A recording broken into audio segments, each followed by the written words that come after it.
បាទជំរាបសួរពុកម៉ែបងប្អូនបាទថ្ងៃនេះខ្ញុំសូមធ្វើវីដេអូមួយនិយាយពីរឿងរុក្ខជាតិដែលមានដុះនៅក្នុងផ្ទះយើងអញ្ចឹងណាពុកម៉ែបងប្អូនមកដាំបាទអានេះគេហៅថាប្រទាលកតុយកពើគឺអត្ថប្រយោជន៍របស់វាគឺវាជួយបានច្រើនបាទការឈឺកាពះបាទលាកភ្លើងឈឺកាពះពោះវៀនក៏ត្រូវដែរបាទឈឺធ្មេញបាទវាអាចត្រូវបានទាំងអស់ចឹងណាបងប្អូនបាទគឺវាមានប្រយោជន៍បងប្អូនណាបាទមានប្រយោជន៍បាទហើយក្នុងនេះវាមានដុះរុក្ខជាតិអីផ្សេងមានដុះតែឯងណាគឺថាគាត់ដាំបាទអានេះគេហៅថាកសាំងខ្ទាបបងប្អូនណាបាទឆាសាច់គោ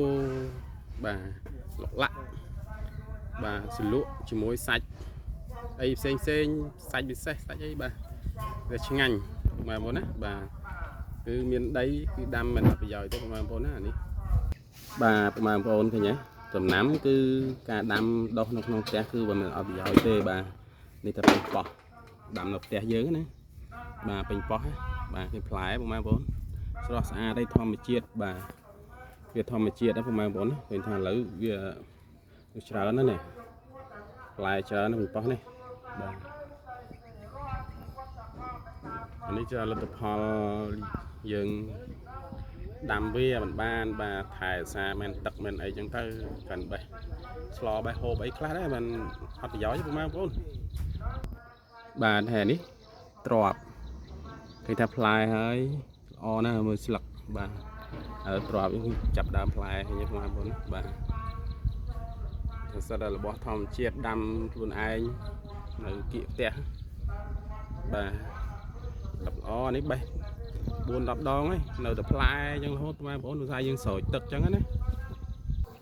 បាទមកចិត្តផ្ទះអញ្ចឹងវាមានដាំគ្រប់មុខអញ្ចឹងទៅដំណាំបាទមាន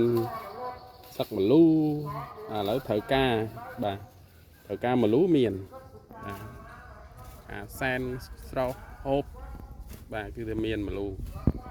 បាទដំណាំគឺមានគ្រប់មុខមិនឲ្យខ្វះទេនៅតែមានដីយើងមានផ្ទះយើងដាំទៅក៏មិនសត្រូវការបងប្អូនសាររបស់ត្រូវការបាទបងប្អូនឃើញទេបាទគឺថាមិញវាមានទ្របមានតពាយមានអីគ្រប់មុខណាឥឡូវមានតឡាចមានតពាយបាទវាដែរដាំល្អបងប្អូនអើយដល់ក្តាប់នេះខ្ញុំក្តាប់បាទក្តាប់ហើយតឡាចបាទមានគ្រប់មុខបងប្អូនដើមស្ដៅក៏មានដែរនេះស្ដៅត្រូវការមលក់ស្លឹកស្ដៅត្រូវការផ្កាអីគឺអានេះវាអត់តាន់ផ្កាទេវានៅស្ទើដើមស្ទើអញ្ចឹងណាបងប្អូនណាបាទតែបើថាស្លឹកបេះហូបមលក់បានបាទគឺស្រន់ខ្ចីនេះដល់ថ្ងៃបេះលុបហុកទៀតហើយគឺវាមានគ្រប់មុខបាទកទួតនេះក៏កទួតផ្អែមបាទកទួតផ្អែមគេផ្លែបងប្អូនអានោះបេះអស់ណាបាទបេះដល់4-10 ដងហើយដល់នៅផ្លែក្តាប់ទៀតទេបាទដើមកទួតបងប្អូនណាបាទមានអត្ថប្រយោជន៍ច្រើនកទួតក៏ត្រូវការថ្នាំដែរក៏ថ្នាំជាបាលមួយមុខដែរឈឺក្បាលបាទបុកមើលទេហើយឈឺក្បាលហូបអស់តែមួយកបងបែកញើស